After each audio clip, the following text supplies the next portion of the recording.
It has been often noted that the safer and more secure society becomes, human civilization becomes, the more petty people's concerns grow. That is to say, people become increasingly concerned with minutia as if they're simply looking for a problem. The problems of the past, the long distant past, or even the more recent past, be it in terms of everyday violence where you'd have marauders or thugs pillaging villages, starvation, etc. These are not the concerns of modern society by and large, certainly not modern industrialized society. Instead, modern industrialized society and the people that comprise it are concerned with, as I said, minutia, catcalling, whether or not some CEO is a woman or not, whether or not there are enough minorities at X job or Y job or whatever.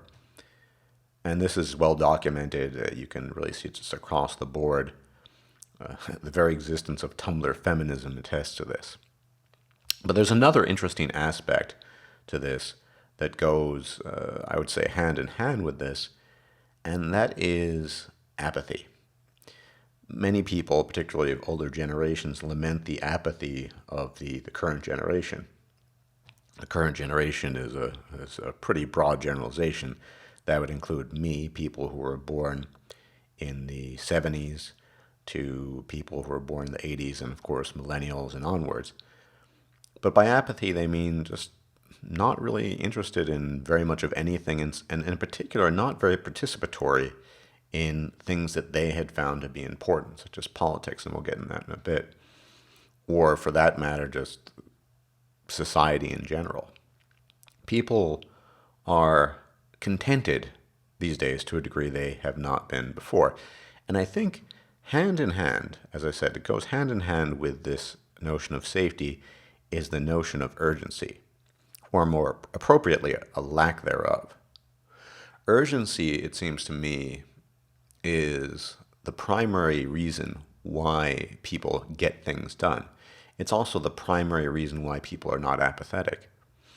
If there is an urgent or pressing matter, you tend to be motivated on an individual level as well as a societal collective level to do something about it. So let's first talk about the individual level. I think all of us can relate to a sense of urgency that occasionally arises in our lives. I say occasionally because it's certainly not constantly there, at least very rarely. And this urgency is often characterized by some semi-calamitous or calamitous event. I can give you an example from my personal life, and I'm sure you could conjure an example up on your own. A couple of years ago, when I discovered I had a mandibular salivary gland tumor, I was kind of in a panic. Turned out it was benign, luckily, and in addition, the surgeons were able to completely cut it out of my neck, leaving a little scar, and that's about it. And long story short, it went okay.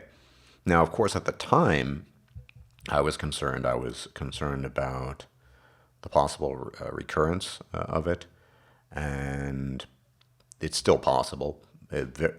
Unlikely, but possible, but it's been okay so far.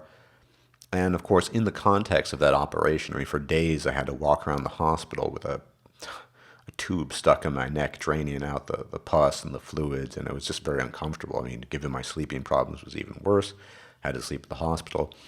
And I'll not soon forget, there was a gentleman sitting across from me who had throat cancer and lung cancer at the same time, if you can believe that. And he was dying, and he sounded awful. You could see him hawk up essentially his lungs and black sputum, and he wasn't doing well. So when I got out of the hospital, I was motivated on a level, I think, hitherto unknown to me to do things in my life, to do stuff, essentially. And there was a sense of urgency. I had dodged a bullet, I felt. And indeed, it's still true. I had dodged a bullet. I lucked out. I had a benign mandibular salivary gland tumor. They removed it completely, and hopefully it'll continue to be absent, and that's good stuff.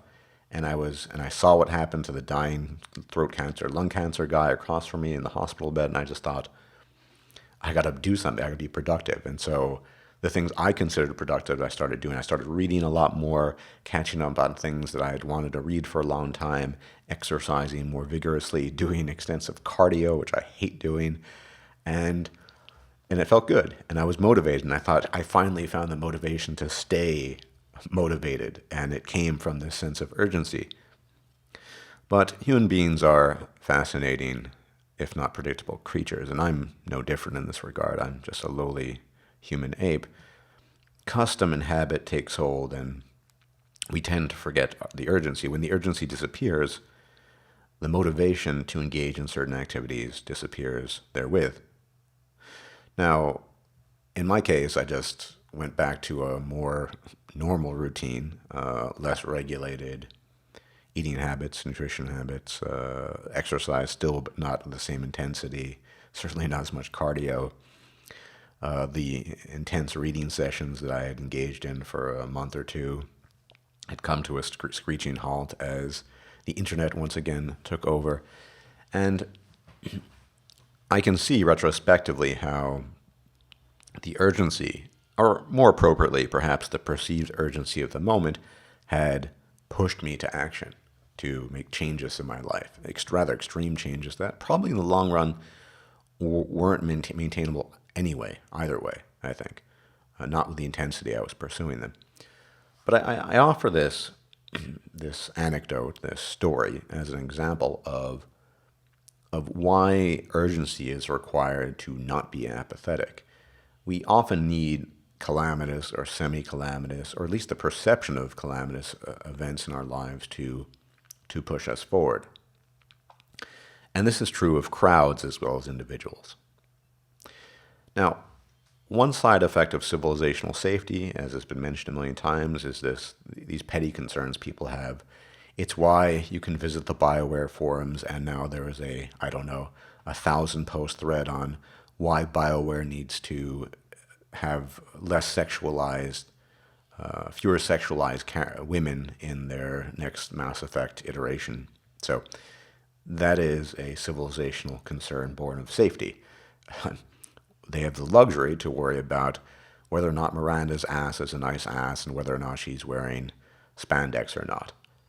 These are concerns of minutia. But there are greater concerns. Now, I talked about individual motivation and individual senses of urgency and what motivates us. And let's talk about something like politics.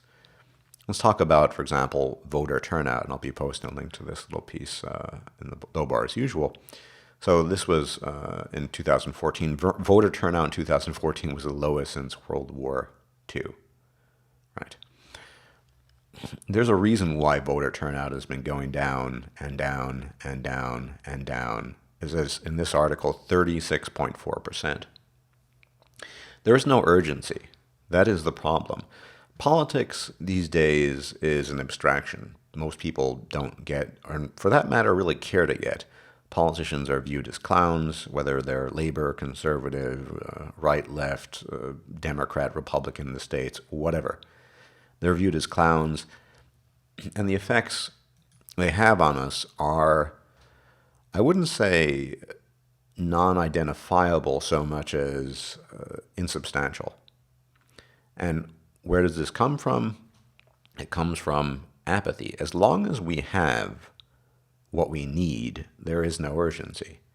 The old saying, everything's fine until it's not fine, cheesy as it is true.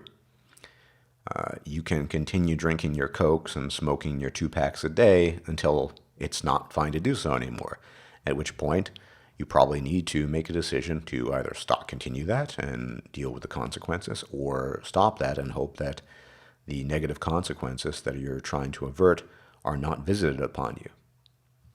But when everything's fine, things are fine. What constitutes fine in the context of modern society? In the context of modern society, fine constitutes, and you can see rather jokingly this modified Abraham Maslow's hierarchy of needs pyramid, and there are different varieties, of course. This is a half joke, if you will, but at the very bottom, Wi-Fi. I think you could look at internet as a substitute in general. Now, it doesn't actually explicitly say this, but most pyramids of Maslow's hierarchy of needs have homeostasis. at the bottom. And I think, and that includes all those things. I think it's a good sort of summation or summary of the other things like shelter, warmth, food, drink, etc., fucking, excretion, pissing. The hierarchy of needs and homeostasis is met essentially and half jokingly by the internet. We live in a world today where entertainment is the primary currency. Everything is entertainment to some degree. The world of politics might have some vague, it's insubstantial effect on us, but until that world clashes with the world of YouTube clowns and entertainers, people like PewDiePie, or most recently I saw, I wouldn't call it interesting, I'm using interesting euphemistically, by game theory on this rivalry between television entertainers and YouTube entertainers. And as long as these people aren't affected and their acolytes are not affected, people will continue to be apathetic. Even in the 1990s, if you'd watched the film Seven, Detective Somerset, played by Morgan Freeman, says, people just want to eat cheeseburgers, watch television, play the lotto. And it's more or less the same, only these days people just want to watch entertaining YouTube videos. There is no urgency in modern society, and that's why there is very little. It's not the only reason. I'm not someone who believes in a sort of one cause all theory. If you're looking for the etiology of an issue or a problem, it's very rarely in a singular cause, although there can be a primary one. But it certainly is a primary reason, or a very large reason, why people just don't give a shit about politics. People aren't involved, and people just don't care very much at all about these kinds of things. You might recall in my video, The Ethics of Convenient Interest, that proximity was one of the reasons I cited for being motivated or actually giving a shit. And proximity doesn't just have to be physical. It can be, you can live in the street down the way from the politician that is supposedly looking over your district, or for that matter, a more powerful politician. You could simply just not give a shit because you have your Wi-Fi or your internet and your porn and your girlfriend, or your wife and your kids, or whatever. Safety has transformed us into rather complacent, apathetic creatures, and I'm no different. I'm a creature of this generation, more or less, as well. I'm trying to think of some grand trial that had gone through that had been comparable to past times, and I can't really think of one. We of few winters, and even that term winter, which I enjoy using, I like archaic language, it's a testament to the difficulty of the past. People used to speak of their age in terms of winter because winter was a difficult and trying season to get through, and not everyone did, and people died. And 100 years ago, we had little children working their asses off in fields. Things we just can't imagine today. The world has become increasingly safe, or rather incredibly safe, and we've become incredibly apathetic. And the things we aren't apathetic about are things that ideally we shouldn't be concerned about at all. The ongoing battles that we face online, primarily, between, say, feminists and progressives and what have you. I think in some sense, I've mentioned this, they're necessary battles to be fought and necessary battles to be had. But because the context demands it, that is what we need to sort of rise to the occasion of this in this day and age.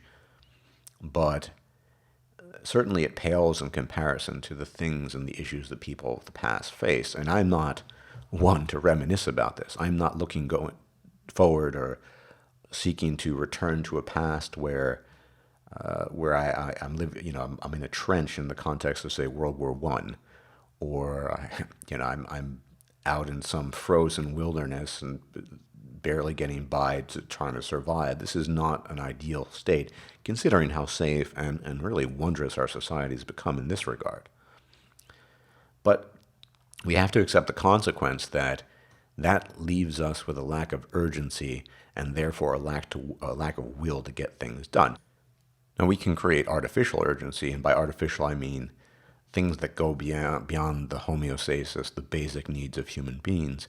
Anyone who's been at a stressful job, has deadlines, tasks, projects to hand in, or at university or whatever. I mean, these things are urgent in the context, or rather in their respective context, be it a job, university, whatever. But in a greater sense, they're not as urgent as things in the trials that we had faced in the past. I mean, just think, for example, randomly after World War One, Treaty of Versailles. I'm not going to go into the details about this, but generally speaking, most historians agree that the decisions made there, they were pretty poor and ultimately led to the rearmament of Germany and World War II in large measure, not exclusively, but large contributing factor. But there was a sense of urgency and, of course, a sense of vengeance and all the other things that go along with it. Tens of millions of people, of men specifically, had been dead or killed. Not that they really cared, but enormous destruction had been wrought. Poison gas for the first time, mustard gas had been used. It was just a time of tribulation and really terror, and people were eager to act upon this urgency and make decisions, eager to completely, say, for example, disarm Germany and make them pay reparations, which probably in the long run didn't work out, but in their thirst for vengeance and in the urgency of the moment they did this. I'm only citing this as one example of so many that have occurred in the past, but when faced with difficult times, people act, and sometimes it's an action that turns out to be not so good, and sometimes it's an action that turns out to be great, though rarely that's the case. We just don't have that. Even the looming migrant and refugee crisis, and I'm beginning to lose the language for this because, you look at one news source, they call them refugees. You look at another, they're called migrants, and they're used interchangeably. And my understanding of both of these words semantically is that they're distinct, but that's the news for you. Sure, I am concerned in the long run in some vague philosophical sense about these things, and I've made a couple of videos about it, but in the most direct sense, the refugee crisis is not a crisis that can bear comparison to something like the destruction wrought by World War II or World War I, or the Civil War in the United States. I mean, think about that famous quote by Abraham Lincoln, who he governed the United States, had to take some pretty draconian measures in order to essentially beat the South. The government of the people, by the people, for the people shall not perish from the earth. He was much closer, of course, to the founding fathers in that sense, and certainly contextually and temporally that's true. But he had gone through some pretty trying times. Without urgency, without, I hate to use a deadly challenge, we're kind of stuck in this state of apathy. Now, that doesn't mean that nothing gets done, but the continued lament of, say, lack of participation in politics and just not giving a shit about society, and I'm no different than anyone else, I'm just a lowly ape like everyone else. We're going to stay this way. Unless society gets more dangerous and we need to make some drastic decisions about things, things are not going to reverse. Apathy will continue, things not getting done will continue, and increasingly the coin of trade and the coin of exchange and really the language that we use to interpret reality will simply be continuous and endless mindless entertainment. And we're all guilty of this. We're all guilty of participating in this to various degrees. The fact that I can be a hardcore gamer attests to this, and there are other forms of mindless entertainment. But people just want homeostasis, essentially. And if there's no need and there's no threat to that homeostasis, then there isn't a reason to participate. Why bother with politics if the politics don't threaten, say, your mindless YouTube entertainment or the kind of work that you do or whatever? So, in summary, we have on the one hand the petty concerns of the many that grow, and they are only present because society has become so safe that they're essentially allowed to and can express these concerns. They're not worried enough to get through the day or get through the winter. They're not worried about being mugged or murdered or raped. I mean, really raped, not the crap that feminists talk about. The urgency simply is not there. As I said, I'm no different or better, although I tend not to complain about outfits being too sexy on tunes. But I think the phenomenon of youthful apathy, and although I'm not youthful, I do participate in the internet and all these things, is going to increase. The medium of exchange, the coin of trade, is to this day mindless, semi-mindless entertainment. Everything needs to be entertaining. Nothing can be educational. I've even seen this trend, or I have, yeah, when I was a teacher. When I was a teacher, the term edutainment was used frequently. The combination of things that are quote unquote engaging, that entertain students and teach them at the same time. But at the end of the day, the bottom line was, would the parents keep on paying? Would the students keep on paying? Would the participants keep on paying? It didn't really matter that they learned anything. What was important is that they felt that they learned something and that they had fun in the process. Certainly, this clashes with former times when people were actually required to learn things properly. And I think, once again, this is related to a sense of urgency. You needed to learn these things properly because it actually mattered whether you applied them or not. These days, everything is just entertainment, and I think that is the hallmark of our age, and in many professions even. I mean, YouTube entertainers are probably the kings and queens of this. Vlogging, right? I mean, Piddle-ass is a great example of this. Vlogging as a form of entertainment. This is, in former times, certainly would not have been considered serious work, but there you have it. Teaching is entertainment. Everything is just entertainment. And I'm not lamenting that or saying it's good or bad. It is what it is. But if people are worried about political turnout and lack of participation and apathy and all of these things, they're going to have to completely restructure society from the ground up, and we're going to have to regress. So there are many benefits to having an advanced and safe civilization, but there's some drawbacks as well. And one of the drawbacks is we tend not to get shit done in the same sense that we used to. Anyway, everyone, thanks for listening, and as always, stay frosty. Bye-bye.